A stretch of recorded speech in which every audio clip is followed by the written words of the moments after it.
अगर मेरा बेटा होगा तो वो अपना सैलरी चेक आपको नहीं देगा, और बेटी होगी तो उसका दहेज आपको नहीं देना होगा। तो फिर क्यों आप लोग चिंता कर रहे हैं? हमें एडवाइस पर एडवाइस दिए जा रहे हैं। भगवान ने मुझे 2 बेटियों का सुख दिया है, मैं उसी में बहुत खुश और संतुष्ट हूँ। नहीं चाहिए मुझे कोई बेटा। उन्हीं 2 बेटियों पर मैं अपना तन मन धन न्यौछावर करना चाहती हूँ, ताकि वो आत्मनिर्भर बन सके, किसी पर आश्रित ना रहे। सोनाली ने गुस्से से अपनी चाची सास से कहा, अरे हमें क्या पड़ी है, हम तो तुम्हारे अपने हैं, इसीलिए अपना समझकर तुम्हें समझाने चले आए। अब तो भलाई का जमाना ही नहीं रहा, बहू ने तो हमें ही उल्टा 2 बातें सुना दी। जा रहे हैं हम, अब नहीं समझाने आएंगे। चाची सास भी नाराज हो गई। बात को बढ़ता देख सोनाली की सास एकता जी ने कहा, सोनाली, चाची जी सही कह रही हैं। प्रतीक हमारा इकलौता बेटा है, हमें हमारा वंश बढ़ाने के लिए एक पोता तो चाहिए। बेटियां तो पराया धन होती हैं, और उनका अपना घर उनका ससुराल होता है। एकता जी ने कहा, पर मम्मी जी, इस महंगाई के जमाने में हम 2 से ज्यादा बच्चों की अच्छी परवरिश नहीं कर पाएंगे।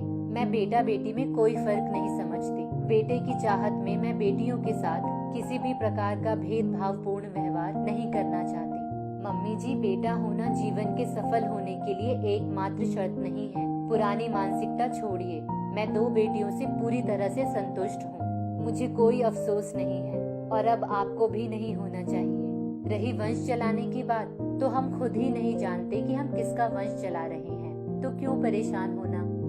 सोनाली के इतना कहने के साथ उसकी सास एकता जी चुप हो गई, और चाची सास मुंह बनाकर वहां से चली गई। सोनाली की माँ अपने दूसरे बच्चे को जन्म देते वक्त गुजर गई थी।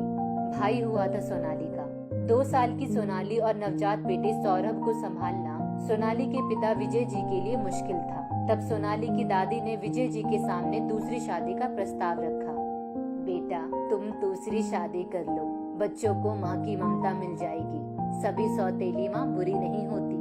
बेटा, हमने तुम्हारे लिए जानकी को पसंद किया है। गरीब घर से है, संस्कारी है, साफ मन की है। बेटा, जो इंसान अच्छा होगा वो सबके लिए अच्छा होगा, चाहे उसका किसी के साथ रिश्ता सगा हो या फिर सौतेला। माँ के समझाने पर विजय जी दूसरी शादी करने के लिए राजी हो जाते हैं। इस तरह जानकी विजय जी की पत्नी और बच्चों की माँ बनकर गृह प्रवेश करती है। सोनाली बहुत खुश थी, उसे माँ जो मिल गई थी। जानकी सच में अच्छी माँ साबित हुई। उसने दोनों बच्चों को खूब प्यार किया। अपने बच्चे के बारे में कभी सोचा ही नहीं, क्योंकि वो जानती थी 3-4 बच्चों की परवरिश करना आसान नहीं है। दूसरे लोगों के बहकावे में आए बिना बच्चों के प्रति स्नेह ममता रखते हुए वो अपने कर्तव्य का पालन कर रही थी। परिवार सामान्य ढंग से हंसी खुशी जीवन यापन कर रहा था।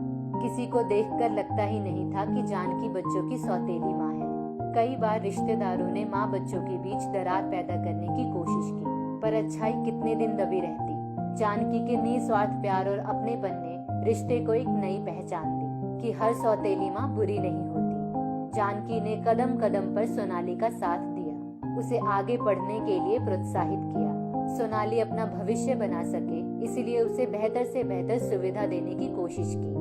परिवार के खिलाफ जाकर भी वो मजबूती से उसके साथ खड़ी रही। सोनाली की माँ कहीं नहीं गई थी, वो जानकी माँ के रूप में वापस आ गई थी। सोनाली के परिवार को ना जाने किसकी बुरी नजर लग गई। एक रोड एक्सीडेंट में उसके पिता विजय जी की अकस्मात मृत्यु हो जाती है, पर उसकी माँ जानकी ने बच्चों की परवरिश, पढ़ाई लिखाई में कोई कमी नहीं रखी। अपना घर था, पति की कुछ सेविंग्स थी जो सहारा बनी। जानकी जी कम पढ़ी लिखी थी, पर वो माँ थी, उन्होंने हौसला नहीं खोया। 18-18 घंटे मेहनत करती, टिफिन सेंटर खोला, देर रात तक सिलाई का काम करती। उनकी मेहनत रंग लाई। सोनाली को बैंक में जॉब मिल गई और उसका भाई सौरभ पढ़ लिख कर इंजीनियर बन गया। सोनाली के लिए अच्छे खानदान के बेटे प्रतीक का रिश्ता आया। सोनाली अपनी माँ के एहसानों को दिल में बसाए ससुराल आ गई। सोनाली घर संभालने के साथ साथ जॉब भी करती। शादी के 5 सालों में वो 2 बेटियों की माँ बन गई। पर हमारे भारतीय समाज में एक बेटा तो होना ही चाहिए। परिवार को आगे नाम देने का काम पुरुष का होता है, बेटियां तो पराया धन होती हैं। यही मानसिकता है। सब सोनाली को एक बेटे को जन्म देने की सलाह दे रहे थे, जबकि वो और उसका पति प्रतीक 2 बेटियों से ही संतुष्ट थे। वो बेटे की चाह में 3, 4, 5 बेटियां पैदा करके अपने साथ साथ समाज का संतुलन भी खराब नहीं करना चाहते थे। उनके लिए बेटा बेटी समान थे। सोनाली के भाई सौरभ को बड़े शहर में मल्टीनेशनल कंपनी में नौकरी मिल जाती है। नौकरी लगते ही सौरभ की शादी अंजलि से हो जाती है। जानकी जी बेटे बहू के साथ ही रहती थी। अंजलि को पता था कि जानकी जी सौरभ की सौतेली माँ है। अंजलि ने शुरुआत से ही इस बात का फायदा उठाया। वो जानकी जी की इज्जत नहीं करती थी, अपनी मनमर्जी चलाती थी। थोड़ा सा समझाने या सिखाने पर उल्टा जवाब दे देती थी। खुद को महानता की मूर्ति और सास को खुद से कमतर दिखाती। छोटी सी बात को भी गलत तरीके से बढ़ा चढ़ाकर पति के सामने रखती, जबकि जानकी जी ने उसे पूरी आजादी दे रखी थी। लेकिन अंजलि को सास की जरा भी परवाह नहीं थी। अंजलि सास की उपस्थिति जरा भी बर्दाश्त नहीं कर पा रही थी। उसके अनुसार सास खूंटी पर फ्रेम में टंगी हुई ही अच्छी लगती है और परिवार में पति पत्नी के अलावा कोई और ना हो। बेटा, मैं वापस अपने घर अपने शहर जाना चाहती हूँ, जानकी जी ने सौरभ से कहा। सौरभ ने भी उन्हें रोकना जरूरी नहीं समझा। आगे बढ़कर लोग अपने अतीत को कैसे भूल जाते हैं, इसका उदाहरण सौरभ ने पेश किया। इस तरह जानकी जी अपने घर वापस आ गई। वो अकेली थी लेकिन मजबूत महिला थी। सौरभ ने उनके एहसानों को भूलकर उनसे संपर्क रखना ही छोड़ दिया। अब सवाल जानकी जी की जीवन यापिका का था। इसमें सोनाली ने उनकी खूब मदद की। उनके घर के एक कमरे में 3 लड़कियों के लिए पेइंग गेस्ट की व्यवस्था कर दी। पेइंग गेस्ट की रकम से जानकी जी की सामान्य जरूरतें पूरी हो रही थी। सोनाली ससुराल के साथ साथ माँ का भी पूरा ध्यान रखती। तबीयत खराब होने पर उन्हें डॉक्टर के पास ले जाती। सोनाली की दोनों बेटियां भी पढ़ लिख कर काबिल बन गई। बड़ी बेटी आर्किटेक्ट बन गई और छोटी चार्टर्ड अकाउंटेंट। इधर जानकी जी का बुढ़ापा भी बेटे के ना होने पर भी सुखद बीत रहा था। सोनाली हर तरह से उनका सहारा बनी। एक बार सोनाली की वृद्ध सास एकता जी जानकी जी से कहती हैं, आप बहुत भाग्यवान हैं कि आपको सोनाली जैसी बेटी मिली और मेरी सोच गलत थी कि बुढ़ापे का सहारा सिर्फ बेटे होते हैं। आपका बेटा तो अपनी जिंदगी में ही मस्त है, उसके होने या ना होने से कोई फर्क नहीं पड़ता। ये सुनकर जानकी जी की भी आंखों से आंसू बह निकले।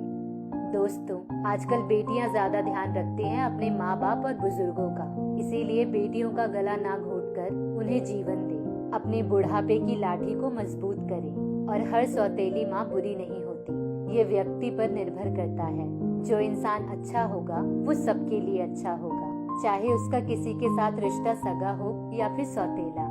इस स्टोरी को लेकर आपकी क्या राय है, नीचे कमेंट करके जरूर बताइएगा। और ऐसे ही और भी बेहतरीन वीडियोस के लिए हमारा पेज जरूर फॉलो करें। धन्यवाद।